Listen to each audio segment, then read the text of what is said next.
Deixa eu voltar para cá, porque o Dávila estava tratando da PEC do quinquênio quando ele começou a falar sobre desoneração, que conecta-se com os dois primeiros temas que envolvem tanto o DPVAT quanto o PERSE, envolvem o interesse da União sobre arrecadação e gasto, como equilibrar tudo isso. Então, o PERSE tem uma sensibilidade no bolso, o DPVAT uma expectativa do bolso. E o quinquênio, você dizia sobre os argumentos dele. Vamos acabar com a história do quinquênio, que eu acho que é importante aqui para a nossa audiência. Então, o que acontece? Eu estava dizendo que nós precisamos fazer uma reforma administrativa para valorizar o bom servidor público. Por outro lado, o Brasil tem um dos estados mais caros e inchados do mundo. Nós consumimos 13% do PIB pagando folha, benefício para funcionalismo público. É um absurdo. Não tem outro país emergente que tenha um montante desse em relação ao PIB, que nem o Brasil.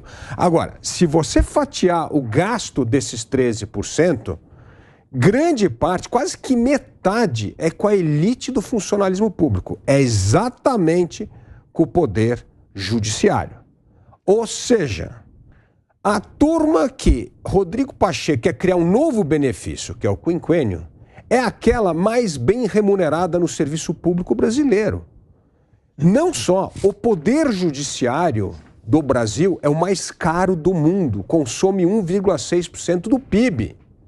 Então, o que ele está fazendo, no seu discurso muito bem colocado, mas se a gente não saber separar o joio do trigo, você cai na conversa dele, é o seguinte, ele está dizendo, vamos acabar com os super salários, ou seja, vamos acabar com um vergonhoso benefício, que é permitir a remuneração acima do teto constitucional de membros do judiciário, mas vamos criar um outro vergonhoso benefício, que é o quinquênio. É um absurdo. Não tem que criar nada. Tem que fazer a reforma administrativa e todo mundo se enquadrar na reforma administrativa e não ficar criando régua particular para cada carreira. Então, é um desserviço criar mais um privilégio para a elite do funcionalismo público, que é a mais bem remunerada de todas as categorias. A gente está falando aqui que a metade do funcionalismo público brasileiro ganha hoje, sabe quanto, Arthur? Quanto? Média, R$ 3.400. E a gente está falando dessa turma que ganha 100 mil, 80 mil, 70 mil e quer dar mais um benefício para essa carreira. É uma vergonha esse quinquênio. E você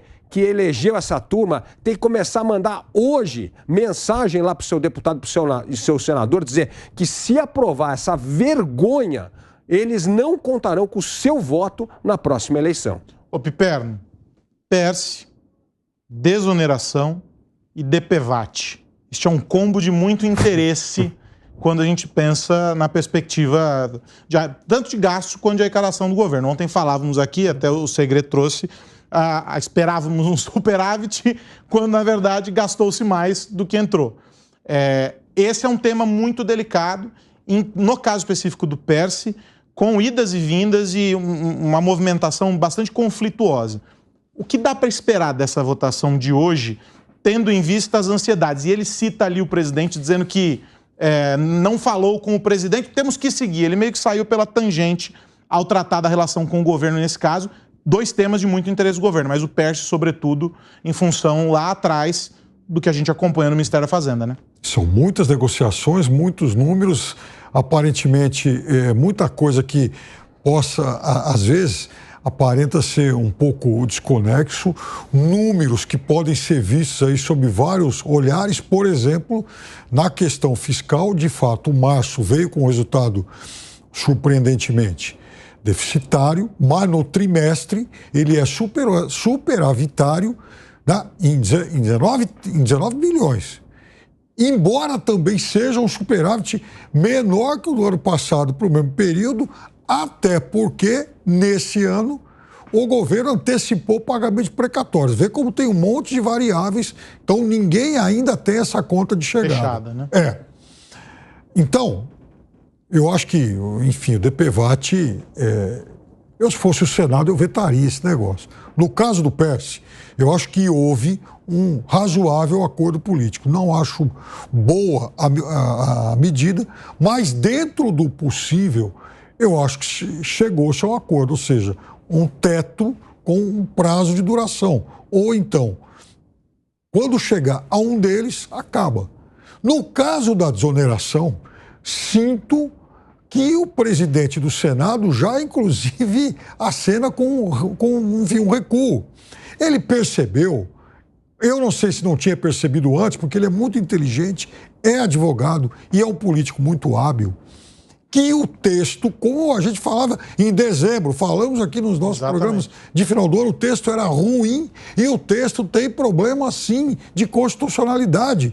Ou seja, ele não falou aí mais que, não, porque a nossa assessoria e tal, acabou esse discurso. Agora ele reclama que o governo interrompeu uma negociação política para judicializar, porque ele sabe que, do ponto de vista da legalidade, ele perdeu essa batalha. Está 5-0. O que pode acontecer é o Fux segurar por 90 dias, até para dar tempo para que ele chegue a um acordo também, porque era ruim. Só que tem uma coisa, o que era ruim vai sempre piorando, porque a medida era péssima, só que ela é pior ainda 4 meses depois, porque agora mexe com a previsibilidade das empresas.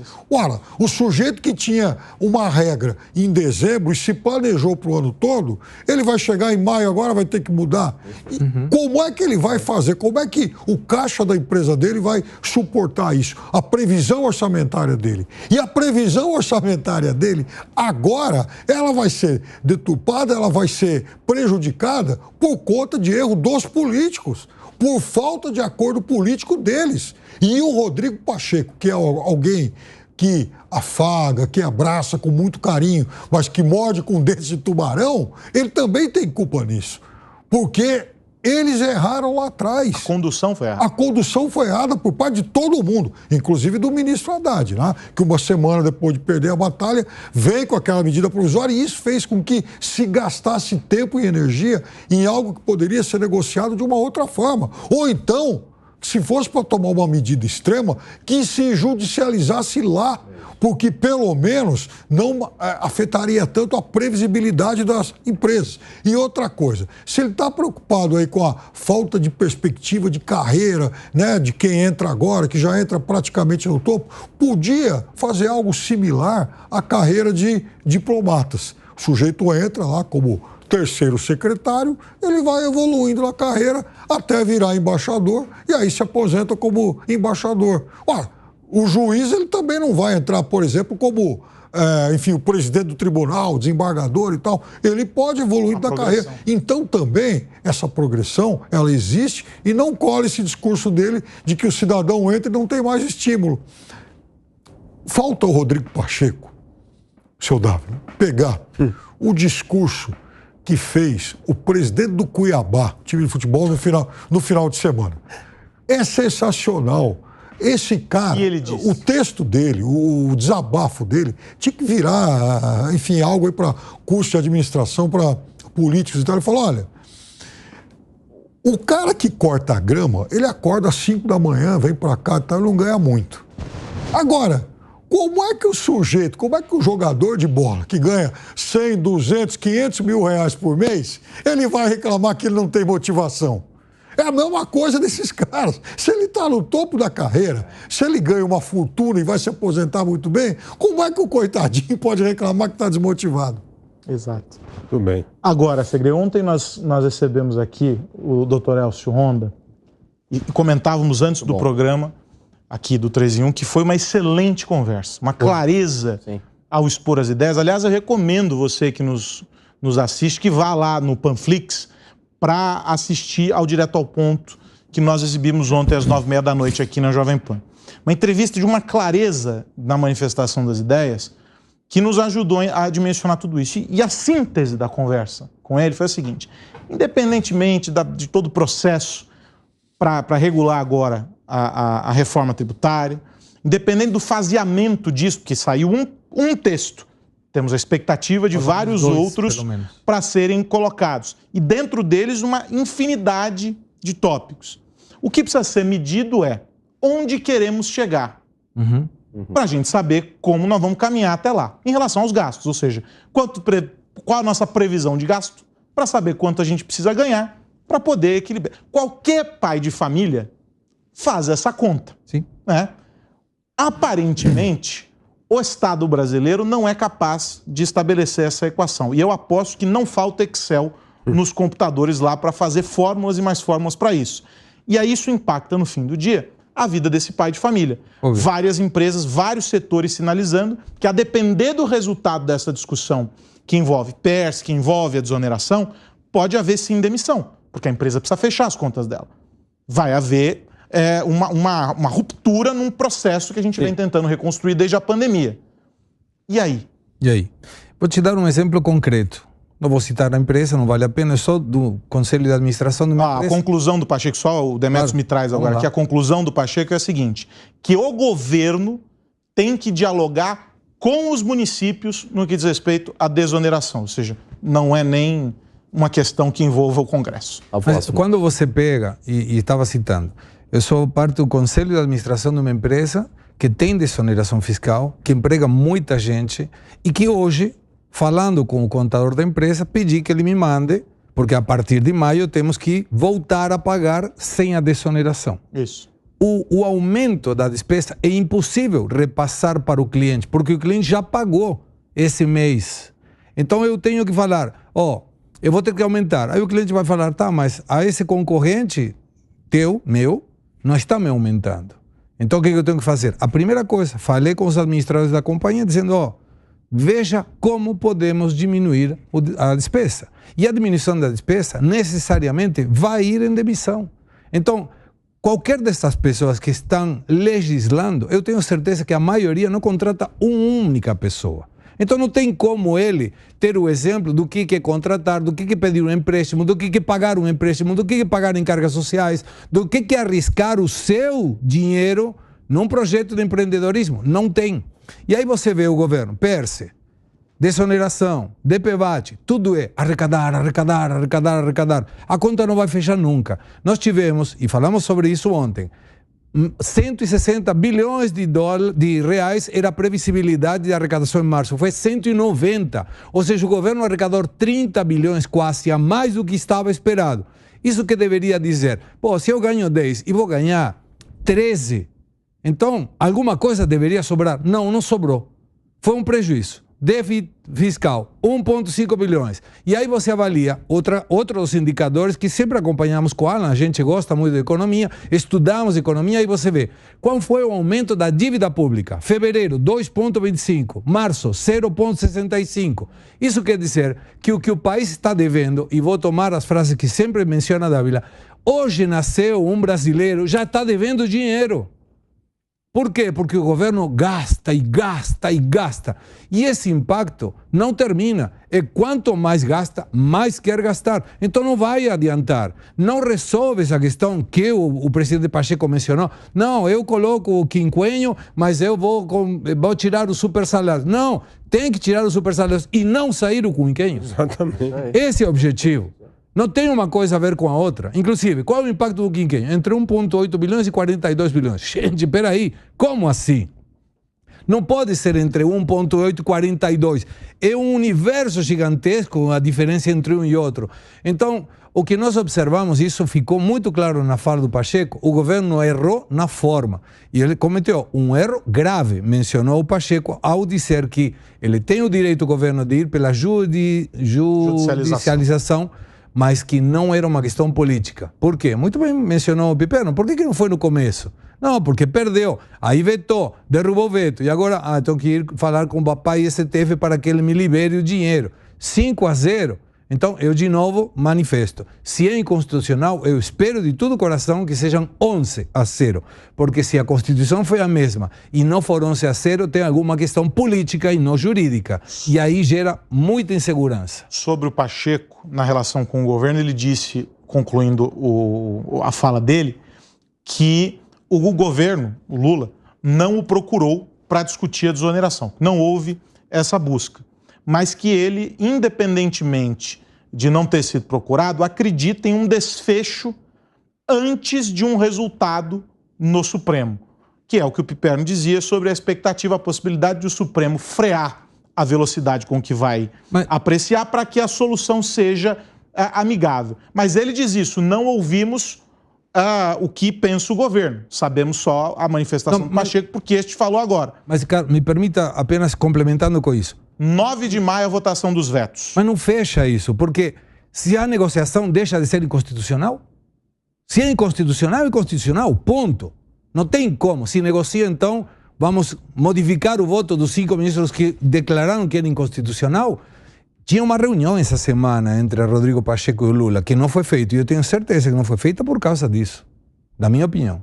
Para você, o Supremo definirá isso, independentemente. É que agora já está no meio. Agora já está no meio. Perfeito. E agora, como vai resolver? Se tem uma negociação, o Supremo vai falar: não vou mexer mais nisso, devolvo. Não, já votaram, tem que acionar agora.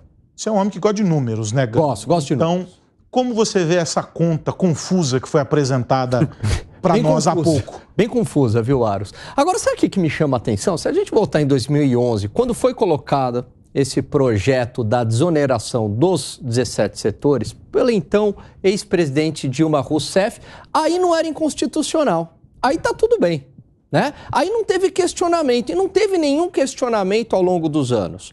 E por que agora, neste momento, no final do segundo tempo, tem o questionamento? Por que vai lá para o terceiro turno, que é o Supremo Tribunal Federal? Porque o projeto mudou. Porque, veja... Mas não é só isso. No começo não eram... Não, desculpa, pode falar. Não, no começo não eram 17, foram entrando... Entrando mais, concordo, virou você tem razão. Um ônibus isso aí. Segundo, que agora, na verdade, foi uma prorrogação. Então, para prorrogação, não havia a estimativa aí de orçamento correspondente. Mas o meu ponto aí, Piperno, é que a motivação não é técnica e constitucional. A motivação, ela é arrecadatória. E aí o governo, ele não tem um compromisso sério com a responsabilidade fiscal. Não faz parte desse governo, de fato, zerar o déficit primário. Ele faz isso porque o mercado cobra isso do governo. Mas é diferente, por exemplo, do governo ter. Vamos estabelecer aqui um teto, aliás, que ia contra a trajetória do próprio PMDB à época, que fez um governo mais austero, mais ortodoxo e mais liberal. Mas não há esse compromisso da zeragem das contas públicas. A gente percebeu isso pelo próprio arcabouço fiscal, que já permite um gasto acima da inflação. É o calabouço fiscal. É o calabouço fiscal, Aros. Então, é por isso. Então, todas as medidas são focadas em arrecadar. A gente não tem nenhuma medida do lado do gasto público e vai meio na base do improviso, mas não tem uma âncora fiscal, de fato. É uma meta fiscal. E aí, se você me permitir, só em relação... Eu permito. A fala do presidente do Senado, Rodrigo Pacheco, concordo absolutamente com o Segré. Por que não acabar com os supersalários e também derrubar o quinquênio? Todos nós aqui, Aros, somos liberais. Nós 4 aqui somos liberais. Não. É que ele fez a conta do segredo. É que ele fez a conta do segredo pra cá. Você que se incluiu, Piperninho. O segredo pra cá. Você que se incluiu. E muitas vezes... Fica entre vocês aí. 4-1. Injustamente, a gente é acusado de vocês não ligam pro gasto social. Não é isso. Por que a gente não pode falar num Estado mais eficiente? Então, há gastos públicos que a gente acha necessário, sim. Então, educação de base eu acho super válido. Pagar bons professores na base para ensinar bem o aluno. Gastos que tragam melhoria com saúde, médicos que estão lá na ponta. Isso é muito válido. O ponto é que o Estado quer estar em todos os lugares. Né? E aí não adianta. Aí que é o ponto. Então, quais são esses gastos que são... justos e eficientes, que vão ter uma contrapartida para a sociedade. Esse gasto eu topo pagar. O gasto de melhoria da saúde, melhoria do saneamento básico, melhoria da educação de base, com o meu imposto, isso eu topo pagar. Agora, com o meu imposto, com o meu dinheiro... Quinquênio, super salário. Regalia, super salário, aí eu sou contra.